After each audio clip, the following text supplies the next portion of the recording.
Bismillahirrahmanirrahim. Biz bugündən inşallah əhkam məsələlərini izah edəcəyik hər gün. Çox yorucu olmamaq şərti ilə az fikri məsələləri izah edəcəyik. Birinci mövzunu biz təqliddən başlayırıq. Ümumiyyətlə təqlid nədir? Məsələn, görürsən ki, bəzi insanlarda təqlid anlayışı belə qorxulu bir şey kimi, yox, mən təqlid niyə eləyirəm, mənim öz əqlim var, niyə kiminsə sözünə qulaq asıb iş görməliyəm, Quran var, Quran mənə kifayət eləyir, Quran ola, niyə kiminsə sözünə qulaq asım? Baxırsan ki, doğrudan da belə də düzdür də, Quran ola, niyə kiminsə sözünə qulaq asmaq lazımdır. Diqqət eləyin, burada bir məsələni biz yadda saxlayaq ki, din heç vaxt durub sənə demir ki, dur get kiməsə təqlid elə. Kimisə göstərişlərinə, şəri nöqteyi nəzərdən göstərişlərinə əməl elə. Din burada elə bir söz demir. İslam dini deyir ki, öz vəzifəvi təyin elə. Əvvəla ictihad məsələsi bir şəri bir məsələ Qurani Kərimdə açıq-aşkar gəlibsə, məsələn namazın vacibliyi, orucun vacibliyi, zəkatın vacibliyi, məsələn, bu məsələlər Quranda açıq-aşkar gəlibsə, burada müctəhidin ictihad eləməyinə ehtiyac yoxdur da. Bu açıq-aşkar Qurani Kərimdə gəlib və yaxud hədisdə gəlib ki, bu cür olmalı, səhih bir hədisdə, mütəvatir bir hədisdə. O məsələlər ki, açıq-aşkar Qurani Kərimdə ayəsi yoxdursa və yaxud mütəvatir bir hədis gəlməyibsə o məsələ ilə bağlı, artıq burada ictihad məsələsi şərtdir. Bir nəfər, məsələn, gəlib qarşısına bir məsələ çıxıb, məsəl üçün də qarşısında bir 2 stəkan su var. Suyun biri nəcisdir, biri paçdır, amma bilmir hansı paçda, hansı nəcisdir. Burada bu şəxs nə etməlidir? Hansı suyu içməlidir? Hansı sudan istifadə eləməlidir? Hansından istifadə eləməməlidir? Həmin şəxs ya gedib özü bu məsələni təyin eləməlidir, vəzifəsini təyin eləməlidir ki, mən bundan istifadə eləyə bilərəm, yoxsa o birisindən istifadə eləyə bilərəm. Bunu eləyə bilməyəndə, insan öz vəzifəsini, dini vəzifəsini, şəri bir vəzifəsini təyin eləyə bilməyəndə artıq burada məcburdur ki, hansısa bu sahədə mütəxəssis olan bir şəxsə təqlid eləsin. Əslində təqlid ehtiyacdan yaranan bir şeydir. Yəni sənin ehtiyacın var ki, sən bu sahəni bilən bir şəxsə müraciət eləyirsən. Məsələn, mən həkimə gedirəm, həkimdən məsləhət alıram. Həkimdən niyə məsləhət alıram? Öz xəstəliyimlə bağlı. Çünki ehtiyacım var. Mənim ehtiyacım olmasa həkimə getmərəm ki. Bu şəri məsələlərdə də, fikri məsələlərdə də mənim ehtiyacım var ki, mən hansısa bir müctehidə təqlid eləyirəm. Müctehidin göstərişlərinə, şəri məsələlərlə bağlı göstərişlərinə əməl eləyirəm. Ehtiyacım olmasa mən müctehidə müraciət eləmərəm. Ehtiyacım var deyə mən müctehidin şəri məsələlərinə müraciət eləyirəm. Və təqlid də ancaq fikri məsələlərdədir. Yəni etiqadi məsələlərdə təqlidi yoxdur. Yəni duraq deyək ki, məsələn, hansısa bir alim durub deyir ki, Allah bir dənədir, təkdir Allah. Mən də durum deyim ki, bəli, Allah təkdir. Niyə təkdir? Çünki filan alim Allahın təkliyini deyib, mən bunu deyə bilməm, bu deyirsə mən də bu cür, yox, bu cür olmaz.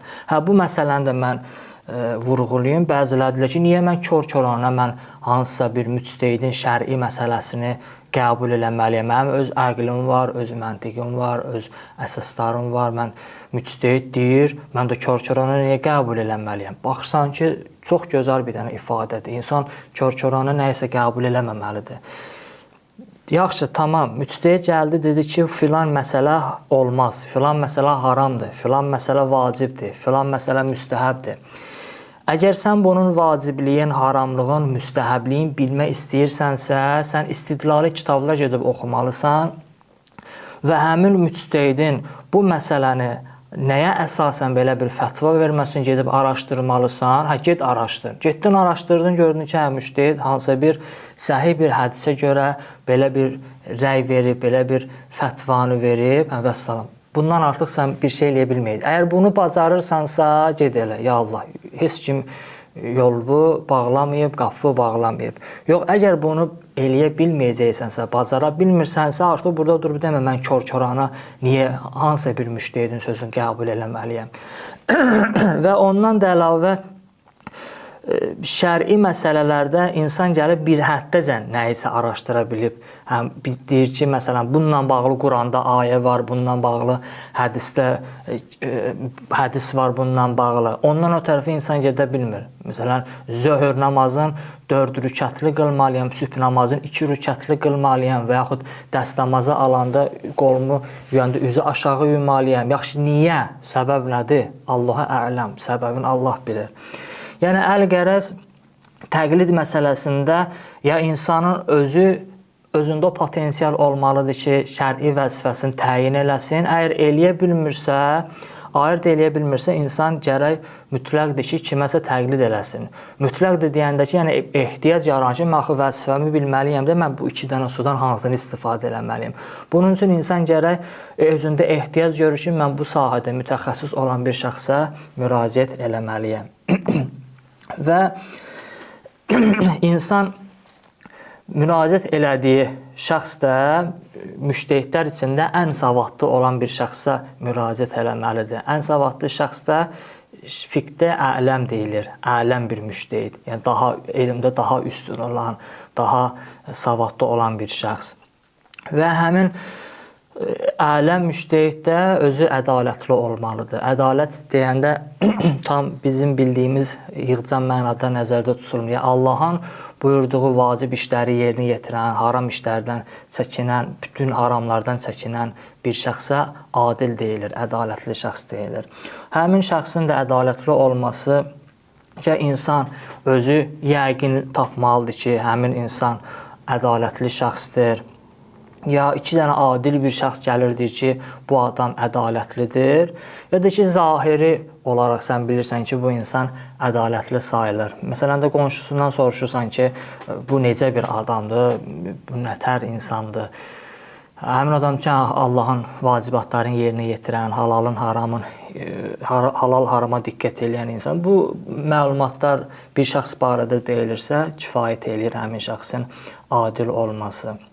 Və insan bir şəxsin müctəhid və ələm, hansı şəxs daha ələmdir, hansı şəxs biraz bundan elmdə zəifdir. Bunu ayırt eləməyin bir neçə yolu var. Birinci yolu budur ki, insan özün yəqin hasil eləməlidir özündə. Yəni, insan özü müctəhid deyil. Fərzlə ki, müctəhiddə ələm deyil. Daha doğrusu, müctəhidliyə yaxın elmi var. İnsan özü müştəhidsə öz-özünə təqlid eləyəcək, bu heç. Yəni, insanın müctəhidliyə yaxın bir elmi səviyyəsi var. Yəni, insan gəlib ayırt eləyə bilir hansı ələmdir, hansı qeyri-ələmdir. Bununla ya insan yəqinə çata bilər ki, ələm hansıdır, qeyri-ələm hansıdır. Və yaxud 2 dənə alim, adil bir şəxsin sözü ilə yəqinlik bunda hasil olur ki, filan kəs daha ələmdir. Bir şərtlə ki, digər 2 adil, alim şəxs bu şəxslərin sözünün əksinə deməsin. Məsələn, 2 nəfər gəlir, deyir ki, filan müctəhid ələmdir. Digər bir 2 şəxs, alim, adil şəxs gəlib deməsin ki, xeyr, bu şəxs ələm deyil.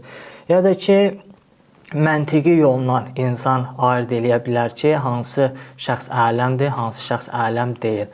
Məsələn, 2 dənə elm əhli, alim deyil, belə deyək də, xüsusi bir elmi dərəcəsi də yox, sadəcə elm əhlidir, elmi axtarışlarla məşğuldur. Bu 2 nəfər gəlir buna deyir ki, filan kəs ələmdir. Bunların deməyi ilə bunda bir yəqinlik yaranarsa, bir xatircəmlilik yaranarsa, kifayət eləyər ki, həmin şəxsin ələm olması. Vəssalamu aleykum və rəhmətullahi və bərəkətuhu.